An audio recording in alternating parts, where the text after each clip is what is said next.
Hi hello ನಮಸ್ಕಾರ ಸ್ನೇಹಿತರೆ, ಎಲ್ಲರೂ ಹೇಗಿದ್ದೀರಾ? ನಾನಂತೂ ತುಂಬ ಚೆನ್ನಾಗಿದ್ದೀನಿ, ನೀವು ಎಲ್ಲ ಚೆನ್ನಾಗಿದ್ದೀರಾ ಅಂತ ಅನ್ಕೊತಾ ಇದ್ದೀನಿ.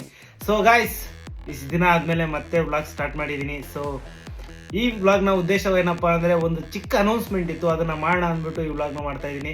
ಸೊ ಆ ಅನೌನ್ಸ್ಮೆಂಟ್ ಏನಪ್ಪ ಅಂದರೆ, ನೀವು ಯೂಶ್ವಲಿ ನೋಡಿರ್ಬೋದು 70 ಡೇಸ್ ಆರ್ಟ್ ಚಾಲೆಂಜು, ಮತ್ತು 75 days, 100 days, 120 days, 30 days apps challenge ತುಂಬ ಮಾಡ್ತಾರೆ.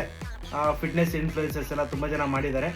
ಸೊ ಇದರಲ್ಲಿ ನಾನು ಒಂದು ಚಾಲೆಂಜ್ನ ಮಾಡೋಣ ಅಂತ ಇದ್ದೀನಿ. ಸೊ ಇದು ಕಂಪ್ಲೀಟ್ಲಿ ಡಿಫ್ರೆಂಟ್ ಇರುತ್ತೆ ಗೈಸ್. ಸೊ ಏನಪ್ಪ ಅಂದರೆ 365 ಡೇಸ್ ಚಾಲೆಂಜ್ ಮಾಡೋಣ ಅಂತ ಇದ್ದೀನಿ.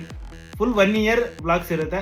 ಸೊ ಅದು ಟ್ರಾವೆಲಿಂಗ್ ವ್ಲಾಗ್ಸ್ ಇರುತ್ತೆ, ಮತ್ತು ಫಿಟ್ನೆಸ್ ವ್ಲಾಗ್ಸ್, ಯೂಶ್ವಲಿ ಜಾಸ್ತಿ ಫಿಟ್ನೆಸ್ ವ್ಲಾಗ್ಸ್ ಇರುತ್ತೆ. ಸೊ ಇನ್ ಬಿಟ್ವೀನ್ ನಾನು ಎಲ್ಲರ ಆಚೆ ಹೋದರೆ ಅದು ಟ್ರಾವೆಲಿಂಗ್ ವ್ಲಾಗ್ಸ್ ಇರುತ್ತೆ, ಮತ್ತು ಫುಡ್ ವ್ಲಾಗ್ಸ್ ಇರುತ್ತೆ. ಸೊ ನಾನು ಡಯಟಿಂಗ್ ಪ್ರಿಪೇರ್ ಮಾಡ್ತೀನಿ. ಸೊ ಎಲ್ಲ ವ್ಲಾಗ್ಸ್ ಇದರಲ್ಲಿ ಇರುತ್ತೆ, ಎಲ್ಲ ಇನ್ಕ್ಲೂಡ್ ಆಗಿರುತ್ತೆ. ಮತ್ತೆ ಸಿಗುವ ಮುಂದಿನ ವಿಡಿಯೋದಲ್ಲಿ.